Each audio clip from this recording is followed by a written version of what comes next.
All right, well, welcome everyone to the Truth and Democracy Coalition monthly meeting. My name is Rich Procida. I'm the founder of the Truth and Democracy Coalition and the host of the Truth and Democracy podcast. Today, we have Dr. Susan Neiman with us, who will talk about the difference about being woke versus being left. But first, before we start, I want to tell you a little about the Truth and Democracy Coalition and about our upcoming events. So the Truth and Democracy Coalition was formed to build a pro-democracy movement in America. We educate the public about disinformation, teach people to be critical of the propaganda they consume, and provide critical analysis of current events and social issues. We produce media and educational materials, hold seminars and meetings, work with other organizations, and organize events and activity geared toward building a pro-democracy movement in America.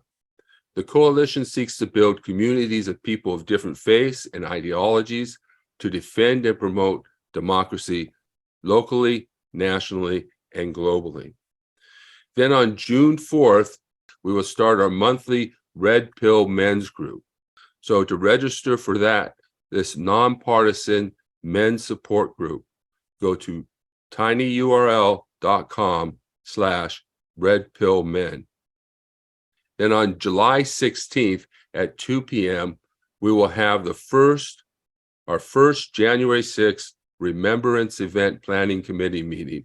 We're planning our annual event to remember the attempted coup and insurrection against the United States Congress. It is important to remember what happened and not let the horrendous actions of then President Donald Trump and his extremist followers to attempt to overthrow our government and install Trump as dictator for life. In order to resist authoritarianism in America, we need to keep the events of January 6, 2021 at the forefront of people's mind as we head into the 2024 elections, with Donald Trump still the front runner for the Republican nomination.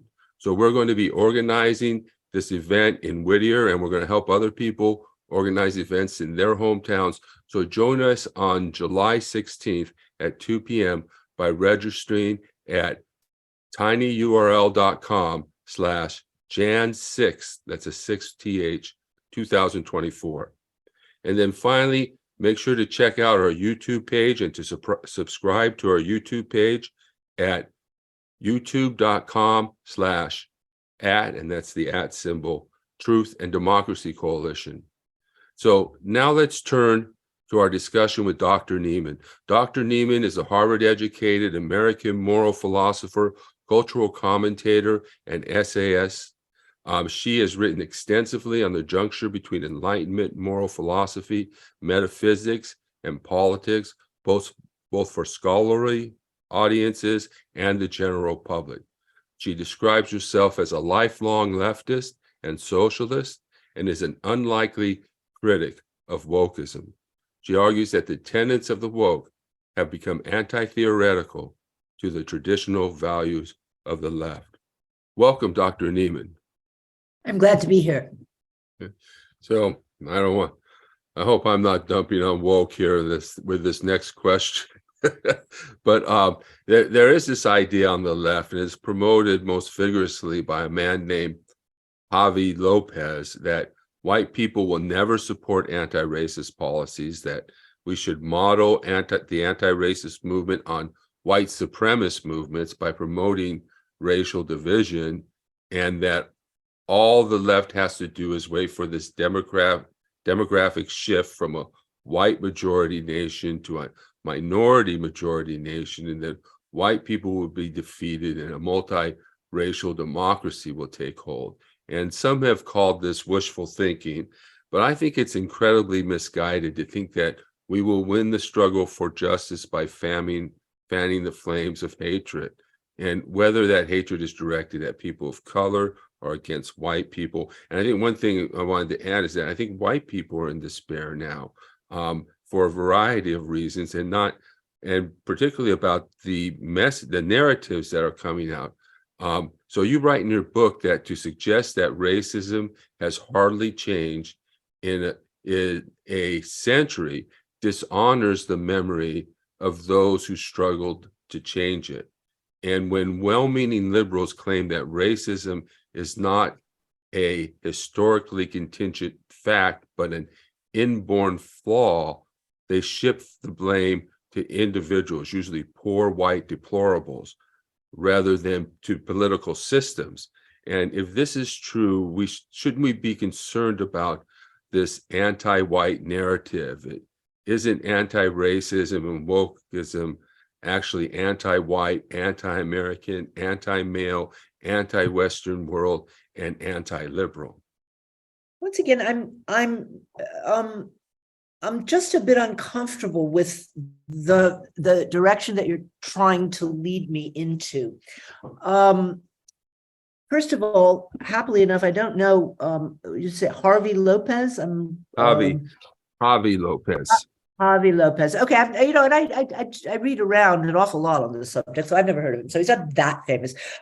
Somebody I know, whose work I have read, for example, is the Afro-pessimist, and that the person who used the word coined the word Afro-pessimism, Frank Wilderson, and various of his followers, which has a very similar view that anti-Black racism is the oldest, deepest form of hatred, and it will never be eradicated. I come from a people who sometimes say exactly the same thing, right? Anti-Semitism is the oldest form of prejudice, and we have to beware of every other tribe because they were always out to kill us.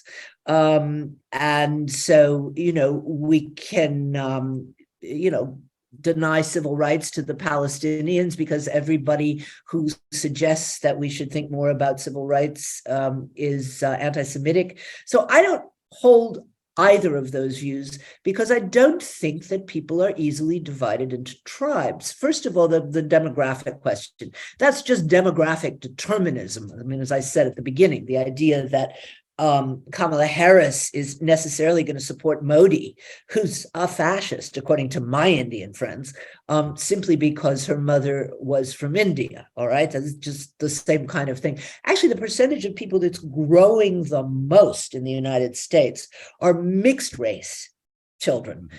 So that's actually a good development. But the idea that,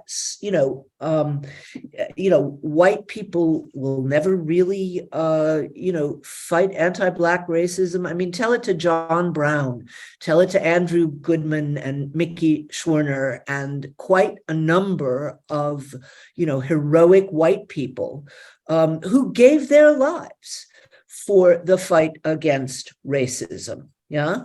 It's a historically silly claim, and I have to say it was a claim that was unfortunately mirrored in the Amazon film of Underground Railroad. I mean, Paul Robeson would have laughed his head off at that depiction of no good white people in 10 segments of the Underground Railroad, which could not have existed without the help of certain white people. So, and vice versa. I mean, there were Black people who fought in the Abraham Lincoln brigades, to, free Spain from the fascists. Okay. There are all kinds of examples of people who even gave up their lives for some other tribe's right to justice.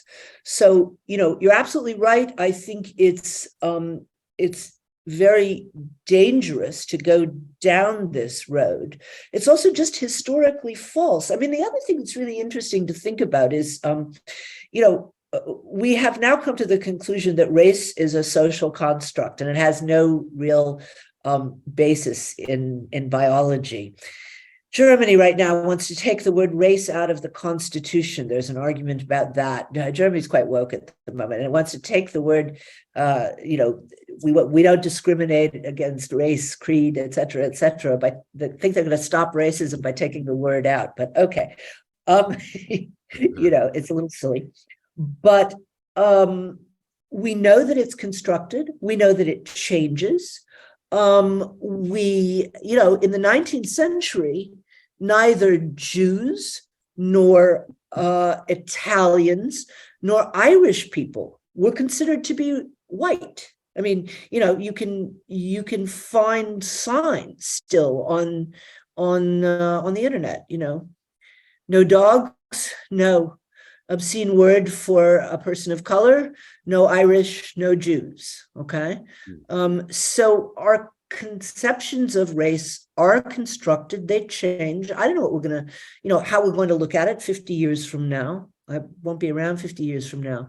I sure hope they're doing a better job than we are now. Yeah.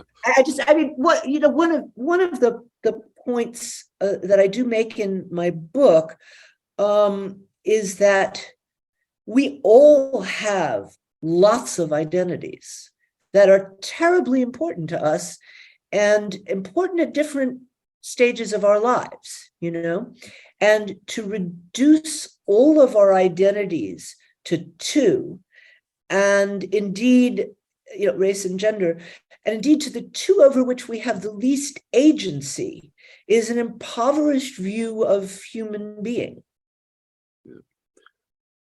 Thank you so much for your comments, and those are some of the concerns that I've been having, and some of the difficulties I've been having. But what I want to do is I want to open it up to questions now. So if it looks like people have been chatting furiously. Yes, that's one thing. We just unlimited chat. There's a free speech chat rule here. So just raise your hand. I probably won't be able to read all of the chat. So just raise there's in the reactions menu, there is a raise hand feature. So if you want to ask a question or make a comment, please do that. And that way I can get you up. And so let's start with my friend Denise. So go ahead, Denise.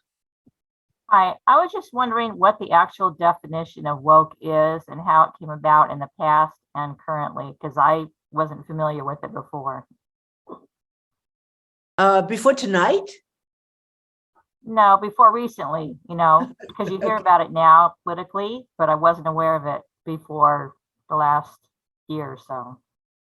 So look, as I said, woke started out as originally, the first use of it was as a warning about the Scottsboro boys, right? 9 teenagers in Alabama, 9 Black teenagers in Alabama who were falsely accused of rape and would have been executed had it not been for a very broad campaign, by the way, in the United States by the socialists, and then an international campaign. And Leadbelly's song was "Stay Woke," meaning pay attention to injustice, pay attention to discrimination. There's absolutely nothing wrong with that. No one has agreed on an absolute definition of woke, but I define it by saying it begins with a concern for oppression and injustice, but it winds up reducing everyone to their oppression. Okay, it's called intersectionality in the jargon. It begins with a concern for also injustice, but winds up confusing justice and power. Mm-hmm. And it begins with the concern to right the crimes and misfortunes of history, but then it winds up concluding that all history is basically a series of crimes. Okay, and one can talk a bit about more, ways to define it, but I think that does a pretty good job. Okay, so let's bring in John DeVal. Go ahead, John. Thanks. I have a brief story to tell, but I think I can keep it to a minute or two. I have been somebody who's been very skeptical about all the talk about woke and thinking it was overblown, especially by the political right. And then something happened to me that really shifted my perspective. I'm a member of an organization, a very active member that goes back about 20 years and is self-identified as a very progressive organization. And recently we were dominated by older white males and females, and we wanted to bring in a more diverse base. So we invited some people, especially Latino and indigenous related people into our organization. And they proceeded to basically take over the organization. When they got a majority on the board of directors by, frankly, very devious means of getting people to quit off the board. And then they actually fired some people off the board who they didn't have the right to do under the organization's, mandate. And so they've now established a board of directors that's totally BIPOC. They've ejected anybody who was white or even Asian rather, from having any position of status in the board.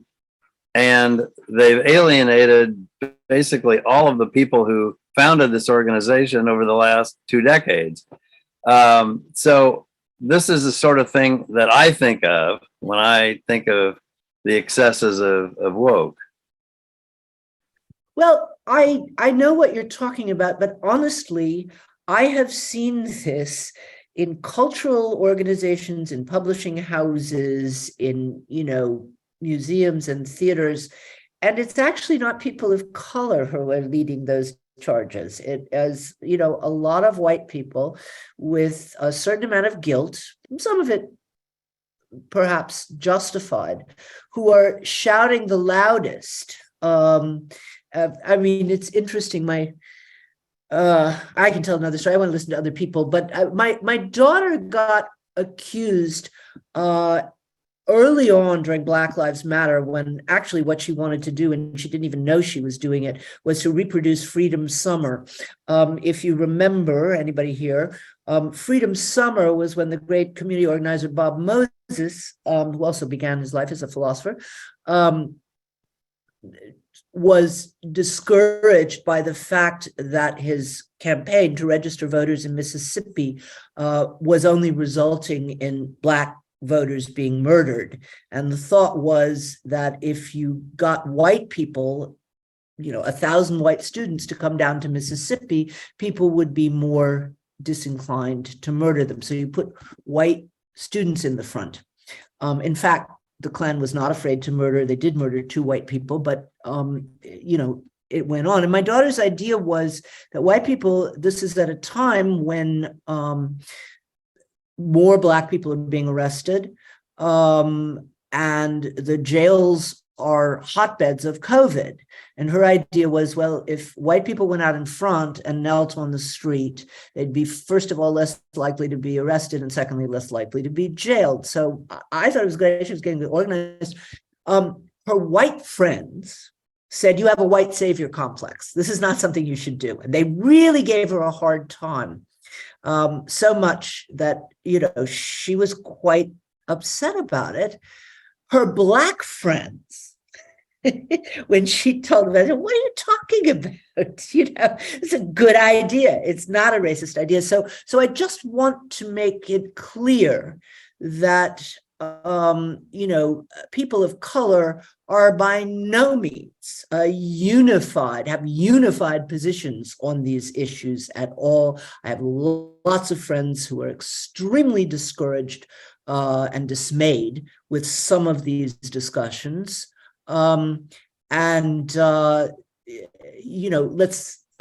sorry that this happened in your organization. It happened to be people of color, but I've seen exactly the same shifts being argued for by white people trying to make up for whatever they're trying to make up for in their past.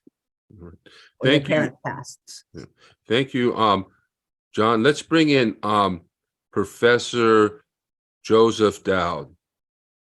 Go ahead. Hello, can you hear me? Yes.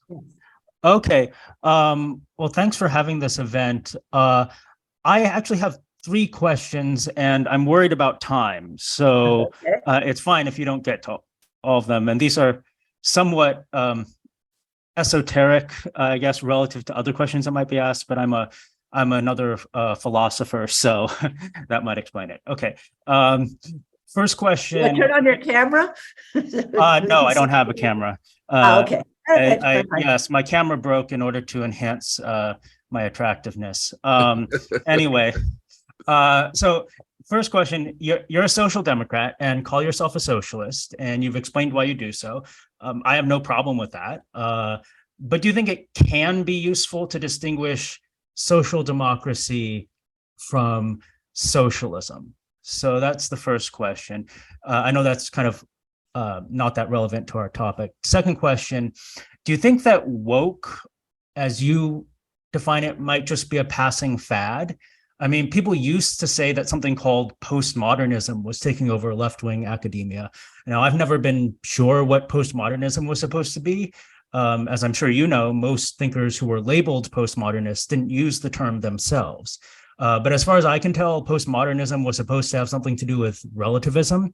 And it seems to me wokeism has completely reversed that trend. I mean, the moral ideas that you call wokeism may not be universalist, but they're certainly absolutists. Like on the internet, the people who get called woke and social justice warriors and that kind of thing get criticized precisely for being too rigid in their moral stances.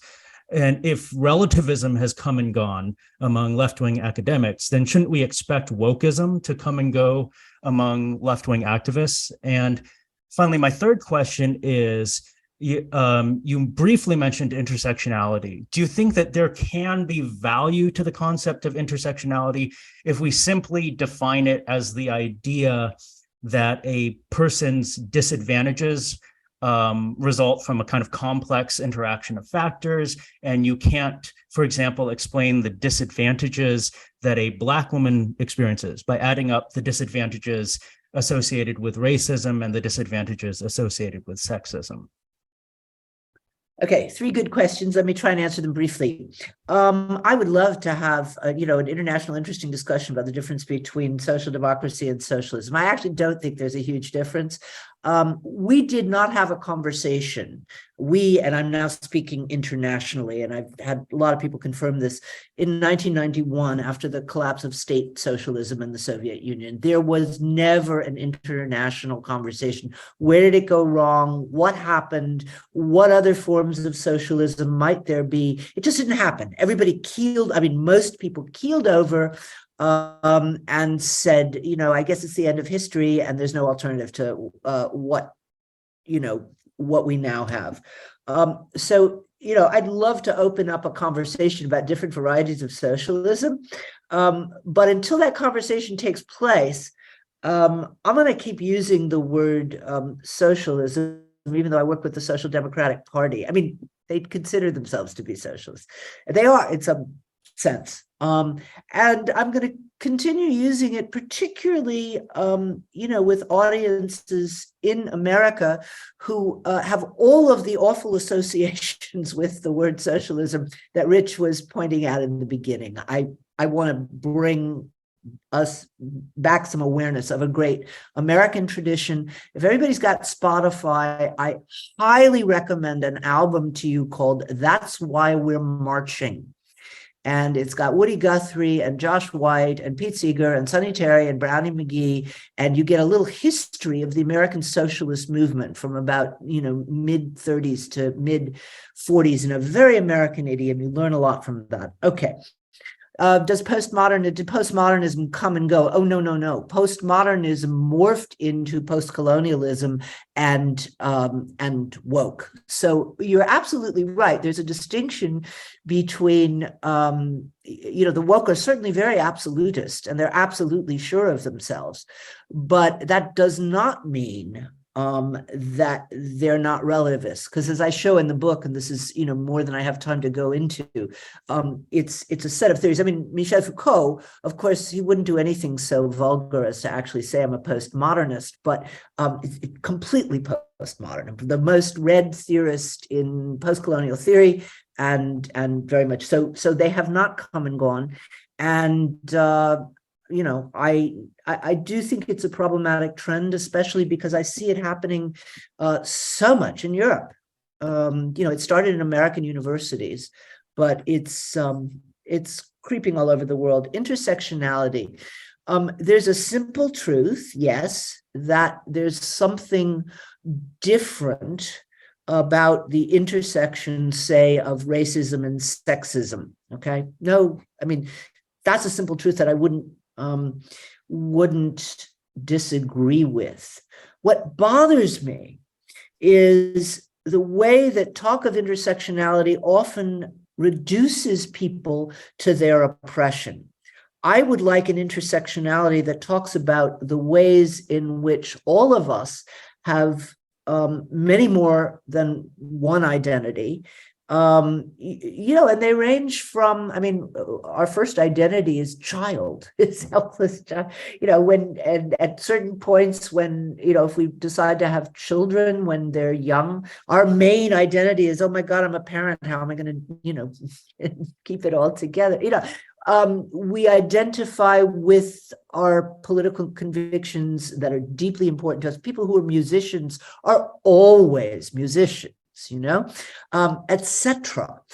And it's when people first began talking about intersectionality, I did hope that it was a way to validate the fact that we have, many identities and that we're not reducible. But what intersectionality does is to focus on the parts of our identity that's oppressed. And one of the things that means is it focuses on the parts of our identity over which we have the least control, and that's dangerous. Thank you, Professor Dowd. The latest jobs report shows employers added 339,000 jobs last month. Blowing through expectations for May. That is well above even the pace that we had seen in the month of April, which was revised up to 294,000. The jobs count has now beaten estimates 14 of the last 17 months. That's the 29th straight month of job growth in America. There's really no other way to interpret this report as consistent with a labor market which remains incredibly strong.